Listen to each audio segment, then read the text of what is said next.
বগুড়ার শেরপুরে সরকার প্রকৌশল অধিদপ্তরের অধীনে গ্রামীণ সেতুর জন্য সহায়তা কার্যক্রম প্রকল্পের আওতায় ব্রিজ নির্মাণে ঠিকাদারি প্রতিষ্ঠানের অবহেলা ও স্থানীয় প্রশাসনের দায়িত্বহীনতায় দেখা দিয়েছে জলাবদ্ধতা।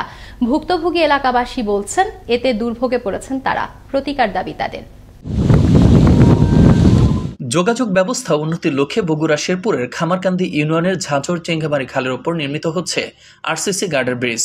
স্থানীয় সরকার প্রকৌশল অধিদপ্তরের অধীনে গ্রামীণ সেতুর জন্য সহায়তা কার্যক্রম প্রকল্পের আওতায় প্রায় 7 কোটি টাকা ব্যয়ে নির্মিত হচ্ছে ব্রিজটি। টেন্ডার চুক্তি অনুযায়ী নির্মাণকালীন সময়ে জনগণের চলাচল নির্বিঘ্ন করতে বিকল্প রাস্তা নির্মাণ করার কথা, যার জন্য সরকারিভাবে 8 লক্ষ টাকা বরাদ্দ নির্ধারণ করা হয়েছে। তবে বিকল্প সড়ক নির্মাণ করেনি ঠিকাদারি প্রতিষ্ঠান। ফলে গত কয়েকদিনের বৃষ্টিতে জলাশয়ে পরিণত হয়েছে নির্মাণাধীন স্থানটি। এতে সপ্তাহের বেশি সময় ধরে উপজেলা সদর থেকে বিচ্ছিন্ন হয়ে পড়েছে ঝাঁঝর গ্রামের হাজারো মানুষ।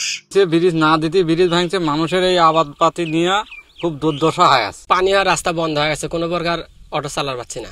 অটো ঘর মধ্যে এখন বসে আছি। ধান পার করে পাচ্ছি না, রাস্তাঘাট ভাঙ্গা, কন্ট্রাক্টর তো খোঁজই নাই, বিকল্প কোনো রাস্তাও নেই। এখন 7-8 কিলোমিটার ঘুরে দুটি যেতে হচ্ছে। এ বিষয়ে ঠিকাদারি প্রতিষ্ঠান বা উপজেলা প্রকৌশলী লিয়াকত হোসেন কেউই ক্যামেরার সামনে কথা বলতে রাজি হননি। জনগণের ভোগান্তি লাঘবে উপজেলা প্রকৌশল অফিসের করণীয় সম্পর্কে জানতে চাইলে তিনি বিষয়টি কৌশলে এড়িয়ে যাওয়ার চেষ্টা করেন। তবে দ্রুত সময়ের মধ্যে সমস্যা সমাধান করা হবে বলে আশ্বাস উপজেলা নির্বাহী কর্মকর্তার। সংশ্লিষ্ট কর্তৃপক্ষ আছে, তাদের সাথে যোগাযোগ করছি। এটা ঠিকাদার বা ইঞ্জিনিয়ার অফিস যারা আছেন তাদেরকে নিয়ে খুব দ্রুত সমাধান করে দেওয়ার চেষ্টা করব।